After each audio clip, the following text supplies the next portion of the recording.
Le naufrage d'un bateau au large de la Mauritanie relayé ce matin par le public. Le journal avec qui nous ouvrons cette revue des titres à la une des quotidiens sénégalais paru ce jeudi fait mention d'une embarcation convoyant 39 migrants et qui dans les eaux a enregistré la mort de 9 personnes et 10 dans un état critique. Les rescapés soulignent toujours la publication sont des Sénégalais et des Maliens. L'AS à Grandbourg annonce ce matin le décès d'un Français. Il a été tué à coups de poignard par un malade mental, dit le journal. L'observateur, visiblement dans un état de psychose, invite au silence pour certainement manifester une peur bleue, mais aussi le silence pour se pencher sur la problématique que constituent aujourd'hui les cas répétitifs de meurtres et d'assassinats au Sénégal et en liste une série en l'espace de 24 heures avec des mobiles qui ne peuvent que susciter l'indignation. Et puis les échos à Yeumbeul Asegna parlent d'une scène d'horreur. Un jeune kidnappé embarqué et battu à mort par un indicateur et un agent du GMI, écrit le journal qui évoquant les causes d'indiquer que tout serait parti d'une simple fouille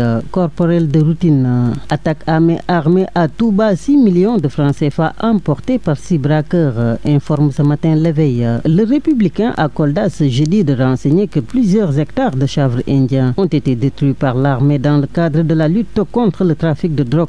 Et puis le Point à Matam fait état ce matin d'une vague de manifestations en réaction à l'arrestation de jeunes partisans de Farba Ngom et parle à ce propos d'une tension palpable qui s'intensifie à Oréfondé où des jeunes exigent la libération de 3 de leurs camarades arrêtés alors qu'ils participaient à une marche non autorisée pour s'opposer à la levée de l'immunité parlementaire de Farba Ngom. Farba Ngom dont le dossier ainsi que l'indemnisation des victimes des manifestations de 2021-2024 selon l'évidence suscite de l'étonnement chez Maître Youm. Industrie chimique du Sénégal, plus de 430 milliards de francs CFA d'investissement en 10 ans. L'information par la une de l'I Quotidien. Projet et programme en cours au Sénégal, le grand toilettage titre 24 heures qui illustre avec une photo du Premier ministre Ousmane Sonko qui en donne les contours.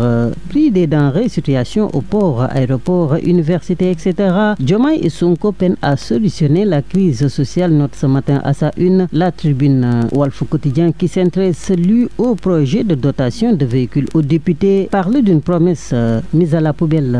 Et voilà que nous refermons cette page consacrée à la revue des titres à la une des journaux sénégalais parus ce matin en jetant notre regard à la parution du quotidien La Dépêche qui à Porokhane où est célébré en ce jour le Magal dédié à la mère du fondateur du mouridisme de titrer, je cite, que Mame Diarra Bousso est une femme exemplaire à tout point de vue.